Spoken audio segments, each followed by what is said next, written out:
Ketua Komisi 3 DPR RI Habibur Rahman meminta Kejaksaan Agung membentuk tim penyidik yang independen untuk menangani perkara yang menjerat mantan Jaksa Agung Muda Tindak Pidana Khusus Febri Adriansyah.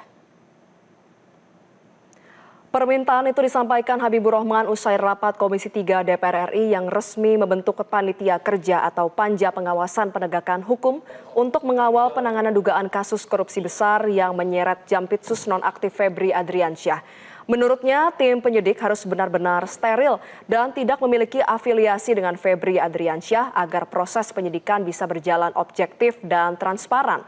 Habibur Rahman juga menyampaikan dukungan kepada pelaksana tugas Jampitsus Rudy Margono. Ia menilai beban yang dihadapi PLT Jampitsus saat ini sangatlah berat. Namun yakin Rudy mampu menjaga integritas penanganan perkara dan nama baik Kejaksaan Agung. Komisi 3 menegaskan akan terus mengawasi penanganan perkara dan memastikan proses penyidikan berjalan secara profesional serta bebas dari intervensi. Ya, bismillahirrahmanirrahim. DPR RI juga meminta Kejaksaan Agung agar membentuk tim penyidik independen untuk mengusut kasus yang diduga melibatkan saudara FA, yang terbentuk dari tim yang steril dari pejabat dan tidak terafiliasi dengan saudara FA. 3. Komisi 3 DPR RI terus berkomitmen memastikan fungsi pengawasan berjalan optimal agar kerjasama antar lembaga ini tetap kokoh dan berjalan di jalur yang benar. Lantas apa alasan pelimpahan perkara kasus Febri Adriansyah ke Kejaksaan? Kita akan berbincang dengan pakar hukum pidana Profesor Suparji Ahmad. Profesor Suparji, selamat siang. Siang, Mbak. Ya. Prof, apa yang membuat polisi akhirnya mau melimpahkan kasus ini yang sudah susah-susah diusut ke Kejaksaan? Benarkah hanya karena sinergitas dan juga untuk percepatan penanganan perkara? Ya, bahwa argumentasi itu bisa dibenarkan secara hukum, memang sinergitas, ya, kolaborasi, produktivitas, efektivitas penegakan hukum itu sangat diperlukan, ya. Bahwa narasi-narasi yang dibangun itu kita tunggu saja pembuktiannya, apakah memang betul dalam konteks narasi yang disampaikan atau memang ada kepentingan-kepentingan tertentu sehingga akhirnya menyebabkan dilimpahkannya atau kemudian dialihkannya proses penyidikan. Tetapi bahwa mengingat perkara ini adalah perkara lanjutan, ya, sebagai misalnya TPPU dari Asabri, misalnya dari Krakatau, ya, terus kemudian ada Batubara, maka sebelumnya kan proses penyidikannya dilakukan oleh Kejaksaan, sehingga cukup alasan bahwa kemudian pada akhirnya itu kembali ditangani oleh Kejaksaan, bahwa publik pantas atau kemudian cukup realistis adanya kecurigaan, jangan sampai untuk membangun imunitas, untuk membangun proteksi, atau kemudian kekebalan pihak-pihak tertentu. Maka dalam hal ini kita apresiasi apa yang dilakukan oleh Komisi 3, di mana dalam rangka memastikan kredibilitas dan independensi proses penyidikan, maka dibentuklah misalnya penyidik independen, meskipun dalam hukum acara tidak mengenal misalnya adanya penyidik independen, tetapi bahwa apakah yang dimaksud adalah penyidik yang tidak berafiliasi dengan yang bersangkutan, dengan tersangka,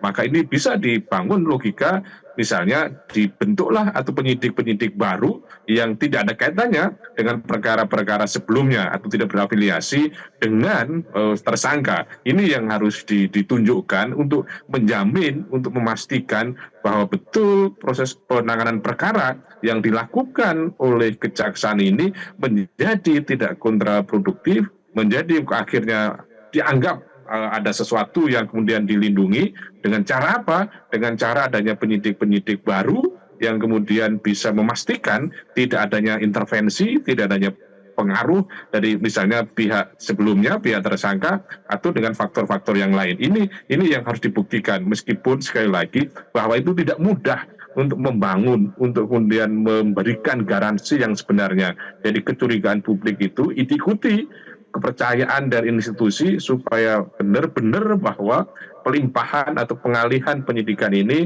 dalam rangka murni kepentingan hukum, bukan dalam rangka target sudah dicapai, atau dalam rangka misalnya tujuan-tujuan tertentu sudah dicapai. Jangan sampai terjadi seperti itu, kan tujuan penegakan hukum itu kan bukan sekedar mundur seorang pejabat, tetapi adalah bagaimana membangun sebuah kebenaran secara terang-benderang berdasarkan alat bukti yang didukung dengan barang bukti yang sah secara hukum itu, ya.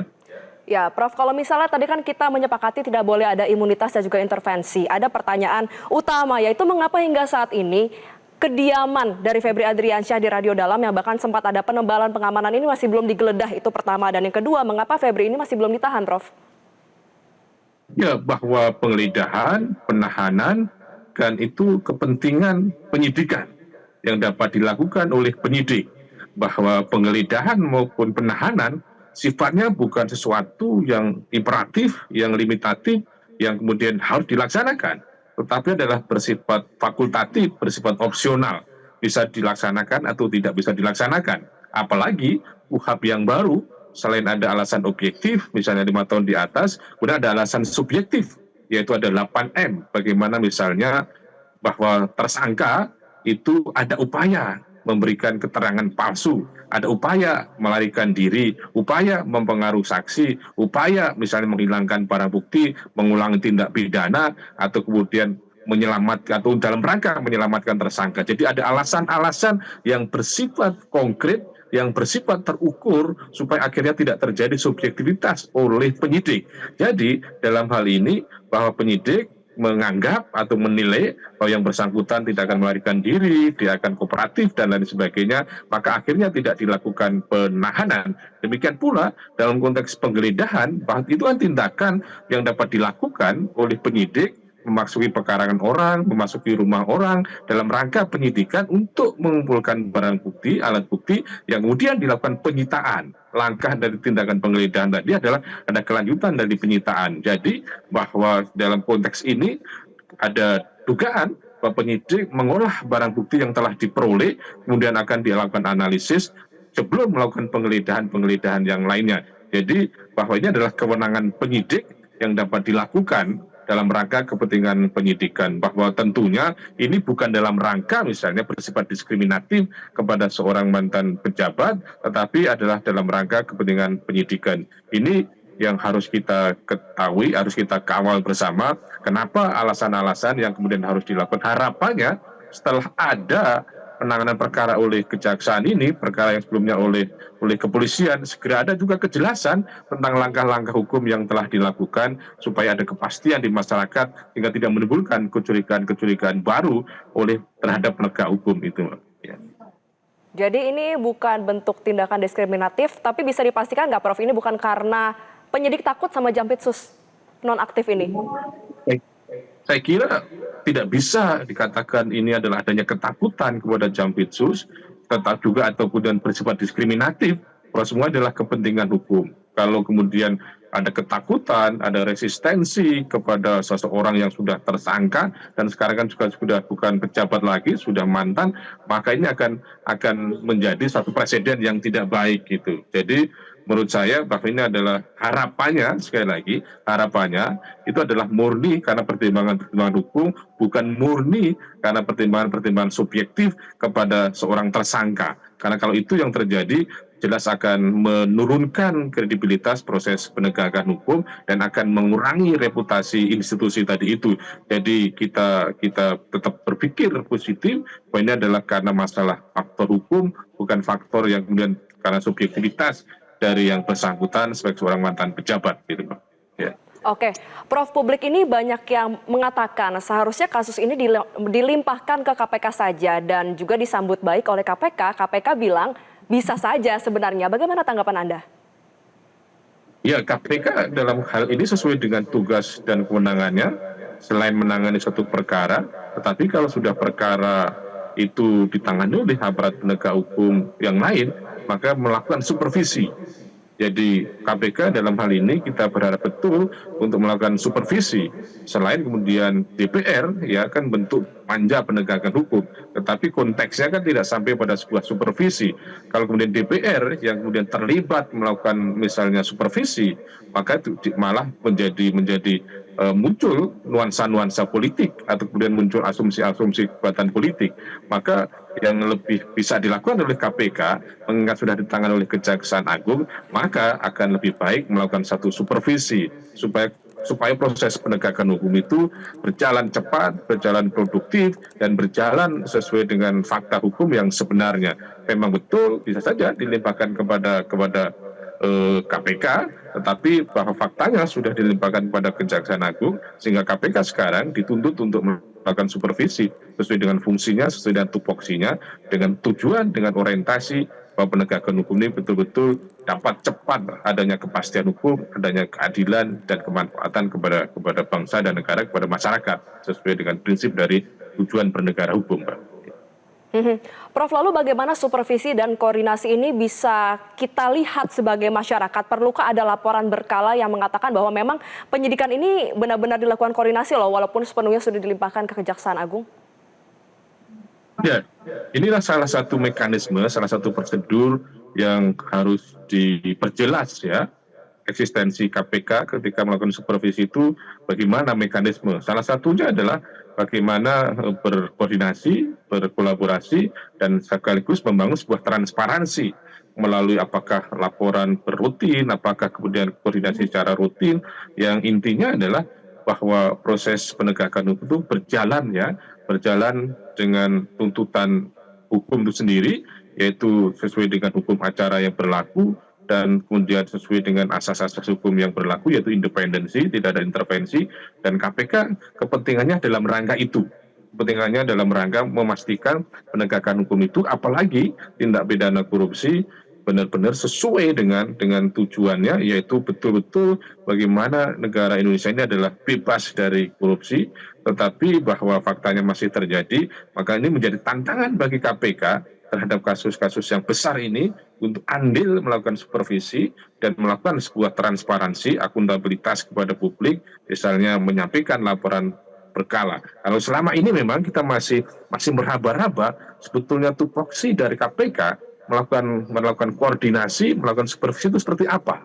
Maka ini yang kita tanya, kita yang tertunggu juga, bagaimana sebenarnya pertanggungjawaban KPK dalam rangka melakukan supervisi. Apakah supervisi itu harus kemudian dibangun berdasarkan fakta kerjasama atau kemudian secara langsung bisa dilakukan? Menurut saya juga bisa secara langsung dilakukan. Yang penting adalah jangan sampai terjadi konflik antar institusi, konflik antar penegak hukum, karena itu akan menjadi tidak produktif dalam konteks penegakan hukum, bahwa semuanya kan bagian dari kekuasaan eksekutif, polisi, jaksa, dan KPK. Dan ini adalah menjadi tanggung jawab bagi Presiden untuk mengorkestra tentang penegakan hukum sesuai dengan harapan Presiden, yaitu komitmen untuk memberantas korupsi sampai ke akar-akarnya. Jadi disinilah yang kita tunggu, bagaimana kemudian Presiden mengkonsolidasikan, mengorkestra aparat penegak hukum sebagai alat eksekutif untuk memberantas korupsi di Indonesia, supaya kemudian Indonesia segera bebas dari korupsi dan kesejahteraan segera terwujud. Jadi kita berharap betul Presiden ini bisa memandu, mengawal penegakan hukum dan mencegah terjadinya polarisasi, konflik ekosektoral antara penegak hukum, itu Mbak. Ya. Ya, terakhir adalah terkait dengan panja yang dibentuk oleh Komisi 3 DPR. Kita tahu DPR adalah wakil rakyat. Apakah ini bisa diartikan bahwa masyarakat bisa menyampaikan laporan-laporan apabila ada temuan-temuan yang berkaitan dengan Febri Adriansyah ini, Pak, untuk mempercepat proses penanganan perkara? Ya, rakyat memiliki hak ya, memiliki semacam kewenangan untuk kemudian menyampaikan pandangan dan pendapat melalui suatu rapat dengar pendapat umum. Prinsipnya adalah bahwa saya kira selama ini Komisi 3 sangat terbuka menerima berbagai macam masukan, berbagai macam aduan, berbagai macam laporan, apalagi kasus-kasus yang viral kan itu. Kasus-kasus yang viral sering menjadi perhatian DPR dan kemudian akhirnya memberikan rekomendasi dan akhirnya menjadi perbaikan dalam proses penegakan hukum, bahwa dalam konteks misalnya memperkaya informasi, memperkaya berbagai macam analisis yang dilakukan oleh DPR, memang harus terbuka menerima informasi dan laporan atau kemudian temuan-temuan dari rakyat, dari masyarakat kepada DPR, apakah melalui forum rapat dengar pendapat umum. Jadi tentunya ini adalah satu hal yang kemudian bisa diikuti, bisa dikembangkan masyarakat, turut serta membantu proses penegakan hukum, memberikan informasi, kontribusi pemikiran kepada wakil rakyatnya, tetapi bahwa yang terpenting adalah jangan sampai kemudian ini ada nuansa-nuansa politik ya, yang kemudian ada nuansa-nuansa untuk tujuan-tujuan tertentu di luar hukum. Karena kita harus tegak lurus menegakkan hukum itu tegak lurus, menegakkan sesuai dengan fakta dan alat bukti, bukan karena untuk balas dendam, bukan untuk menjatuhkan satu orang tertentu, menjatuhkan beberapa orang tertentu, karena kalau itu yang dilakukan sangat membahayakan kehidupan berbangsa negara, sangat membahayakan kehidupan kita berhukum. Bahwa itu akhirnya muncul konflik, akan muncul polarisasi, muncul hal-hal yang kemudian menjadi kontradiktif dan kontraproduktif. Jadi kita harap betul DPR sebagai wakil rakyat berbicara atas nama rakyat, bukan berbicara atas nama kepentingan kelompok tertentu, bukan berbicara atas nama kepentingan individu tertentu. Maka ini harus kemudian dihindari dan rakyat dapat menyampaikan pandangan-pandangannya secara objektif dan rasional, tidak karena kepentingan-kepentingan tertentu. Ini yang menjadi tantangan besar bangsa dan negara kita ini, suatu bangsa yang besar berpikir demi kepentingan bangsa, bukan kepentingan profesinya, bukan kepentingan golongannya, bukan kepentingan partainya. Ini yang harus kemudian betul-betul dibudayakan dalam penyelenggaraan negara kita, Mbak. Baik, kita harapkan pelimpahan perkara ke Kejaksaan Agung ini menjadi opsi terbaik dan keadilan bisa ditegakkan untuk kepentingan rakyat, bukan untuk kepentingan penguasa. Terima kasih Pakar Hukum Pidana Suparji Ahmad sudah berbincang bersama kami di Metro Siang.